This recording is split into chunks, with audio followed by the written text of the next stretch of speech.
Okay, so she just falls on the ground. Cousin like, yeah, she getting her, and even more, she getting her all in the body and this, that, and the other. And then she got her in the face. When she got her in the face, you heard everybody like, oh, like that. And I was like, cousin, stop. Okay, that's enough. She wasn't listening. Okay, and then so Big Mouth just kind of was late sitting there on the concrete like this, like she just was doing, like she wasn't swinging back, she wasn't doing nothing. Then she just kind of set up. So when she set up, cousin went in on that face. She gave her like three good uppercuts. Boom, boom, boom. And then Big Mouth started leaking. Her mouth literally started leaking. She really had a big mouth. She had a big lip because it was just hanging. It was just leaking. And she was just sitting there. She was not fighting back. And I said, somebody get her because she needs to stop because that girl is not fighting back and she's on the ground. And cousin was about to get her one more time. And I said, you better not. You better not. That lady is down. She's not fighting back. Leave her alone. And then somebody grabbed her at that time. She was like, all right, all right, all right, all right, y'all right, y'all right. So she was done at that point. But Big Mouth just sat there. And my cousin had to come around and say, why you didn't fight back? Why you let her do you like that? You didn't even fight back. Man, come on, get in the car. So she's trying to help her up and then get in the car. And she just like totally out of it. She's not saying nothing. She's just motionless at this point. I guess she just accepted the defeat at that point. But it was just a cold watch. And I was just like, I went over to my cousin. I said, you didn't have to do that.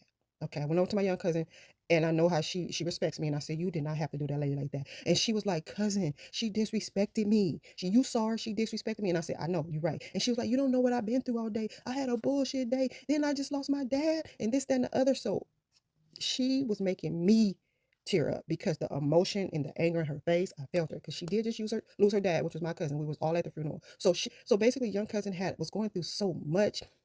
Big Mouth Big Mouth got her on the wrong day.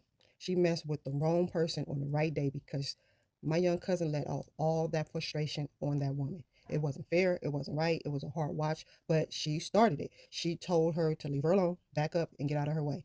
Big Mouth took the initiative and did what she did by pulling her hair and pulling her wig off and flinging it across the damn room. So she got basically what she deserved in my cousin's eyes. Okay, that was like the last straw for my cousin. She was like, "I'm done. This girl is about to get it. She's about to get all this," and that's what happened. So it's just like hard to even tell the story sometimes because I feel the emotion that day from both of them. Like just seeing that happen to that lady, it was just a hard watch, and I didn't like seeing that. But I couldn't control young cousin. She felt like she was in the right, and we was trying, and she just was not listening. She would have started fighting with one of us. It was at that point she was just arguing with everybody. Like, leave me alone. I'm about to get her ass. At one point she said it just like that. So I ain't getting in the way. I'm not gonna fight nobody who's on liquor and anger and pure adrenaline. What the hell? And I'm tipsy too, girl. You know what? Handle your business. If the cops come and they take you to jail, then hey, they got a valid reason because you over here assaulting this lady. But anyway, that was the Bachelorette party brawl because it started off fun, but it really ended really sad.